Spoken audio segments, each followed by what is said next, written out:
This is Between the Lines. Today, we dissect the road less traveled. Hello, we continue with the Road Less Travel, chapter 33, and it's called The Religion of Science. And we have been talking that if we want to continue this spiritual growth or in this path of growing our minds and ourselves by improving, we have talked metaphorically that we have to let go or kill our previous self. In order to do so, in order to become a new self, we have to update our map of the world. Another thing we talked about was in the previous chapters was get rid of the transference that we inherited from our parents, for example, those ideas that we already had like installed in our minds. And that is all if we want to continue this path towards growth. But how do we change ourselves? And the doctor here mentions another way of doing that, which he calls it having a scientific mind. And by scientific, he means science as religion, not to be confused as, for example, Scientology, that is a religion.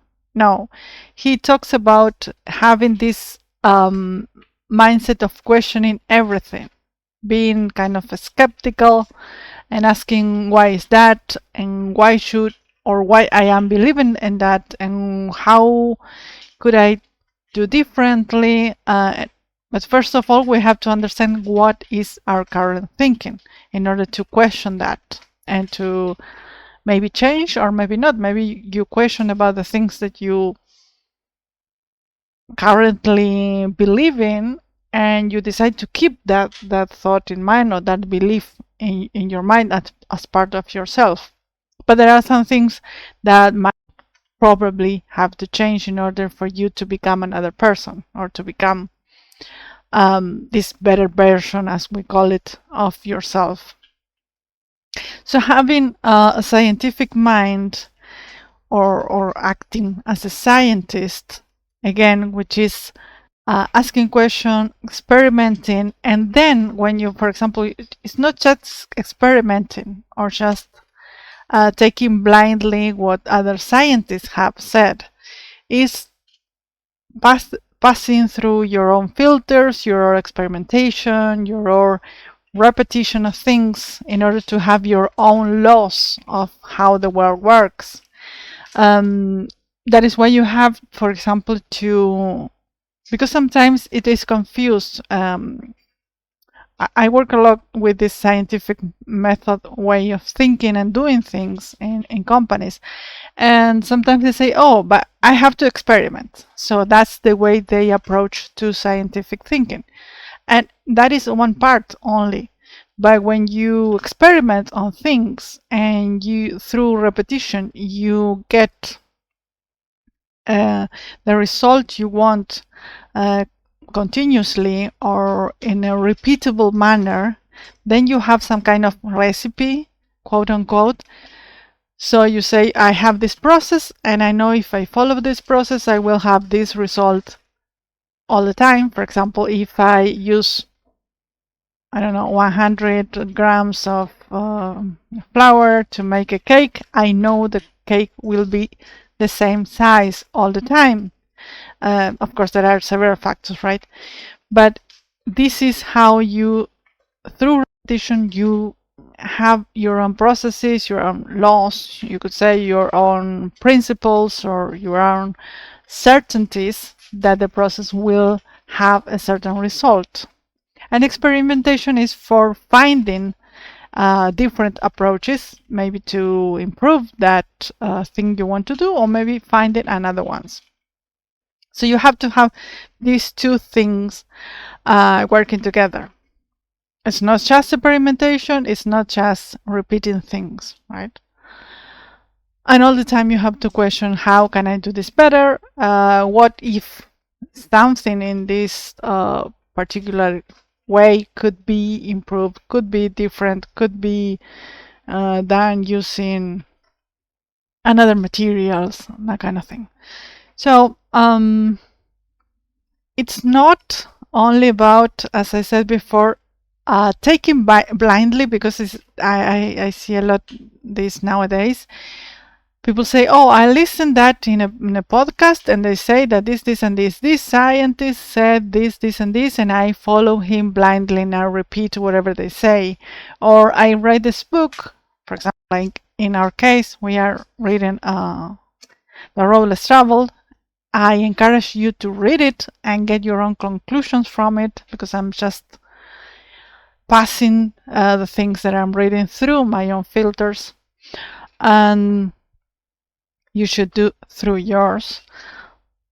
And also, for example, so I've heard sometimes people say, "Oh, I heard that at a talk, and this scientist said A, B, and C, so I believe that."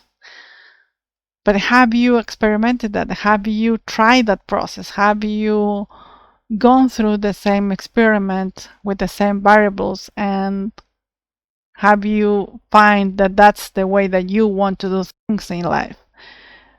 So you have to be your own scientist and not just follow other scientists' perspectives. That is something that it's becoming difficult nowadays, but it is important that if you want to have your own scientific approach to life, we could say, or to, in this case, science as a religion, you have to do it on your own. It has to be, there's no other way but for it to be personal, to be for you yourself. That is what I believe, and also what the doctor says here. And again, you have to question everything that is said to you, everything that you read, that you listen to, that you watch, or whatever, and you have to experiment, find your own thinking, your own approach to following your own path. And that is how you will grow, right? So I took like 3 things from this chapter, like that when you think on your own, you are, first of all, it's like some kind of process, or what you are getting from this process of having your own religion, we could say, or your own way of thinking, and what you are getting rid of too. So it's a mixture. 3 things. You are discarding second-hand knowledge or processing, which is, we know knowledge is important for you to update your map. When you get a new knowledge or a new experience in your life, that is when you can update your maps. But that knowledge has to be filtered by you.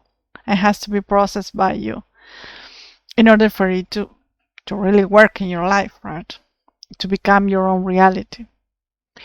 The second one is becoming a skeptic, as we said before. And the doctor calls it here like a sophisticated scientist. Again, not taking this, as we talked in the first one, this second-hand knowledge, but to filter on your own, to understand it, to process, to experiment if you need to question until it can become part of your map. And the third one is reinterpreting reality and updating your map accordingly. That is, it's kind of a process. Again, when you receive this new information, you filter it, you decide that this information is valid from your point of view, from your experience, from your way of seeing things right now. And that is, and you also check, for example, is this is what I believe right now, but it is what I want to believe from here on, this thing, or should I change it? That whole process has to be done before you update your map of the world. And when you do that, that is when you start growing, because this is a process. Remember, it's not that you change and instantly become another person. You become this process of growing, as we have talked before in discipline and also a little bit in the section also love. And another thing that happens here is that even though becoming a scientist for yourself, it has some caveats or risks, we could say, because you can only become a scientist to a certain extent. And this extent has its limitations. This way of being a scientist has its limitations because sometimes science could also, or your mind as a scientist could get to paradoxes, or could get to certain points that there are some blind spots, or sometimes you start following blindly, like in this blind faith, the same as happens in religion, which is another problem in religion when people doesn't question anything and they just follow blindly what they are said to do. This could also happen with a scientific mind. At least this is what the doctor debates here. To a certain extent, this way of having a scientific mind can help you, but sometimes it also can become a risk or a problem itself in your thinking. So you have to go on regulating and balancing this way of thinking. And I have seen this. For example, the doctor mentions, and he will continue to mention next, but I wanted to do a side note here. He says that this problem, to the limitation of the scientific mind, comes to the reality of God, he calls it. Because sometimes people, even scientists, start having a religion and getting into specific religion and seeing this matter of God, if it's existent, and some things we will talk a little bit later, from from a religious perspective, which is sounds like opposite to a scientific mind. However, sometimes this happens, having a blind faith, and it also can happen for you as a scientist. And the other thing that I've seen the rise of it lately, I mean, specifically from the pandemics on, conspiracy theories have been in rise, or have grow also. And in the end, they are like the same. Here is a perfect example, like following blindly a faith and following blindly a conspiracy theory. It becomes like religion, right? So you have to be really careful about where you are, or how you are basing or measuring your own beliefs, or how are you creating the basis for your own thinking. I say that because that's totally off topic. Of course, the doctor doesn't talk about conspiracy theories in this book, but I just happened to remember that, so I wanted to comment on that. So coming back to the matter of that is really mentioned in the book, which is this reality of God, the doctor says that we have here the risk of falling into different points of view which are not really helpful when you're trying to understand this perspective of, does God exist? How is he like? What does he do? And those kind of things. And of course, he tries to see it from the psychotherapy point of view. And he says we could think, if we fall into these things that I'm about to mention right now, which are four, we could say in the end, or we could ask ourselves in the end, is the belief of God a sickness from this mind perspective? Because, all right.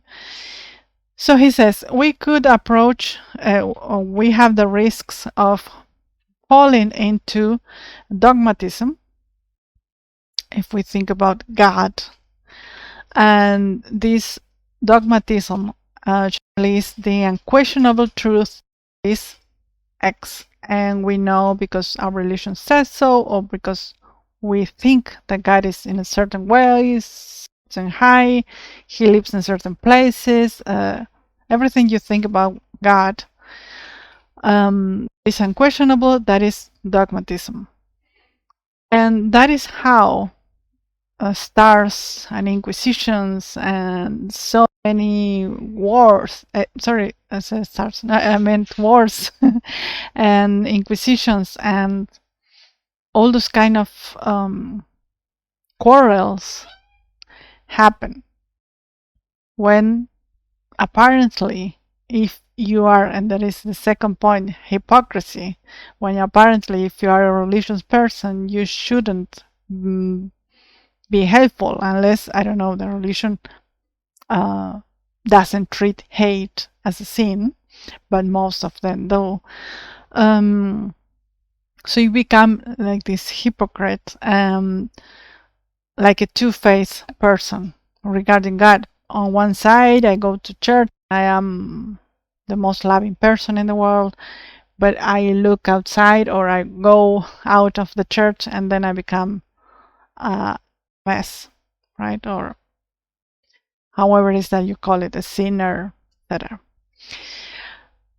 The third point of view we could fall into, and is a risk for us when we consider this matter of God, is the multiplicity of images and rituals and ways that God is expressed through different relations. For example, in some cases, they are a human-like God. In other cases, they have 3 eyes, I don't know, 8 hands, and there's not a consensus for what God globally is.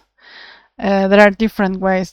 Some are men, some are male, female, or androgynous, or they look like animals. You have different kind of gods according to different religions, and that's another thing that we tend to fall into when we consider God.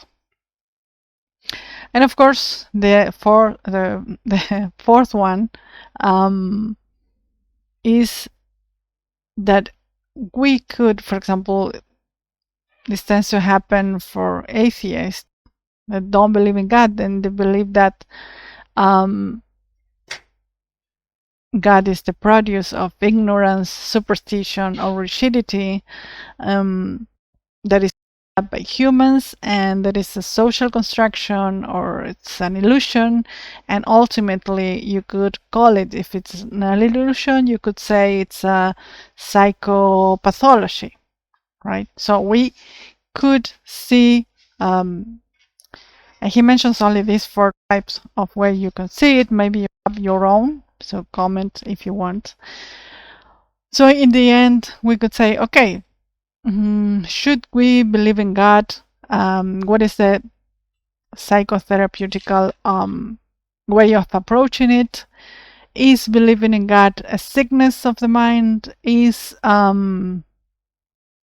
Should we start leaving God aside when we are growing during therapy?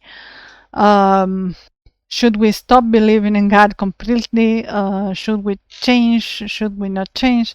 And everything of this will be addressed in the following chapters through clinical data, as the doctor mentions, and we will see some cases, real cases that he had treated. And in trying to address this question, that if we should or we should not believe in God from his, of course, the perspective of the doctor here. And I'm looking forward to reading that, because I think so far the doctor has demonstrated to be quite equanimous and quite coherent in most of the topics he's talking about. So I don't think the approaches will be, hey God, or that kind of thing. If you are worried about that, I don't think that will be the answer. I don't quite remember, actually. And so yes, let's wait for the next chapters and see what he has to say about it. So that is all for now, and I hope you're fine. If you'd like to comment on some of these things that I've been talking about, especially if you have read the book, and I hope you have, and you want to read it, please comment if you want. And have a great week. See you next Sunday. Bye bye. Stay tuned for Ulua's next episode.